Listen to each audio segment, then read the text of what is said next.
Yes. Okay. Yeah, thanks for coming back after lunch. You're not too tired. This should be, oh gosh, that'll keep you awake. This should be a little bit more of an informal discussion. I think I'm going to chair it, but also I'm kind of part of the group.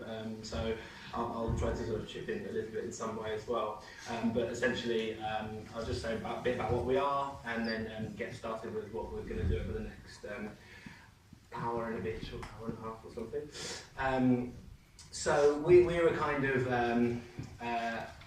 blog-based collective, started a long time ago in December 2011, and broadly speaking, when I started along with my colleague Dan Bristow back then, it was just a kind of attempt to speak psychoanalytically about everyday objects and everyday news stories.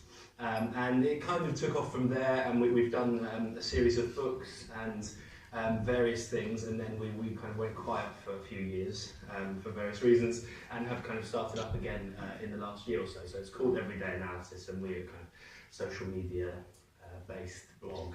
And what we have always done, our first book was called Why Are Animals Funny? I did my PhD on psychoanalysis and comedy. And what we've always done is kind of take seriously this question of laughter, really, I'd say, rather than comedy, and how laughter is and has been politically. And I think one of the kind of important things for us, which we'll reflect on a little bit here, is that things have actually changed in the relationship between laughter and comedy since 2011, when we kicked off. And so, in fact, I'll revisit this kind of quote from the first paper this morning, from the Daily Stormer, but actually it's from its editor, Andrew Anglin, who is a kind of neo-Nazi, well, that's what he is, a neo-Nazi. And the quote, which was on screen for you before, I'm sure you remember, is: "The undoctrinated should not be able to tell whether we are laughing or joking or not." And this actually is not something he published, but it's something that... So I've got the dodgy mic. It's something that was leaked by the Huffington Post's journalism team from the Daily Stormer handbook, which is so it was Andrew Anglin's list of instructions to potential authors at the Daily Stormer as to how to use humour to kind of push right-wing or neo-Nazi ideas.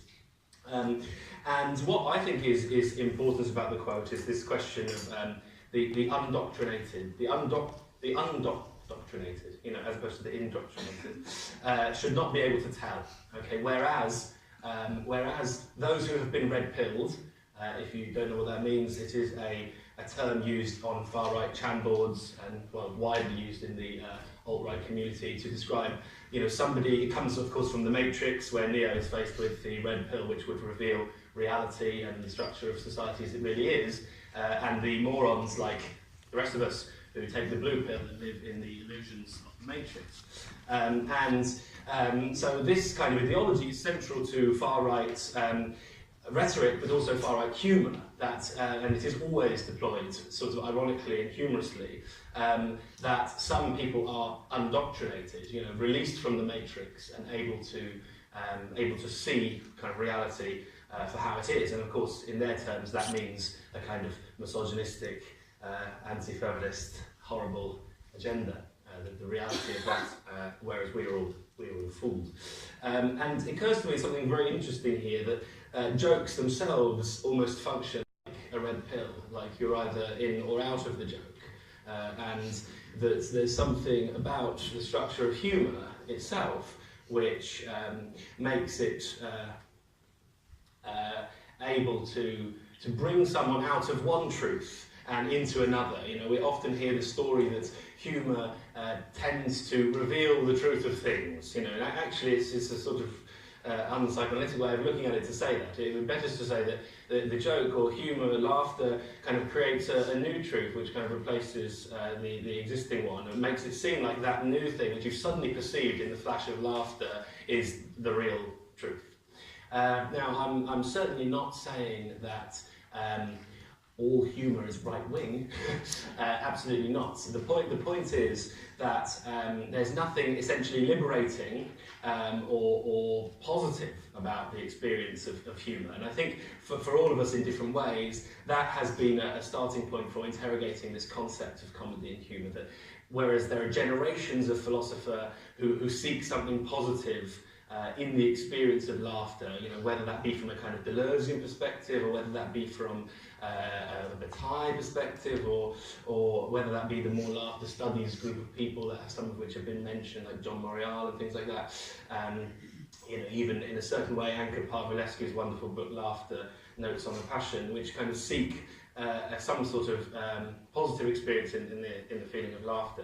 And I think all of us felt suspicious in different ways of this kind of rhetoric around laughter, and instead to think about how it functions ideologically and politically in different contexts, and it functions to serve the right just as easily as it might function to serve the left, and how to start thinking through these things in a new political climate where, as you saw this morning, the connection seems to be far stronger between the right and the deployment of political humour than it does with the left. We are going to think through the politics of humour as it appears right now in this kind of political field, which I've just briefly indicated, which you're all to a certain extent familiar with. And we will have kind of 4 short talks of about 10 minutes each. Everyone here is the kind of core group of everyday analysis, although we have sort of hundreds probably of contributors. We're an open collective. So please check us out and consider joining in any way that you want. But so what we have here, we've got Daniel Bristow just to my left here, who is practicing psychoanalysis, also in training at Philadelphia Association, author of several books on psychoanalysis, one on Joyce and Lacan with Routledge, another on 2001 Space Odyssey and psychoanalysis with Palgrave, and then Ben Moore, who is also been in the project since 2012 or many years, and is lecturer in English literature at Amsterdam University, working on cities and critical theory, things like that, Frankfurt School of Psychoanalysis. Then James Smith, who is with me at Royal Holloway, University of London, has written a book on 18th century novels, but also a very exciting book. Sorry. Buy them both, decide. Also a very exciting new book called Other People's Politics, which engages with populism and Corbynism and how these kind of things rank, which is actually and then our newest member of the kind of core team, which is fantastic to have, Isabel Millar, who is completing now a PhD on sex, robots and psychoanalysis at Kingston. We've many kind of... Okay, so we're going to jump straight into it, have 10 minutes each, and then I will kind of, hopefully that leaves a lot of time to have a discussion from all of you guys and just get some conversation going for the significant chunk of the session. So I think we will go with James first, so you can begin.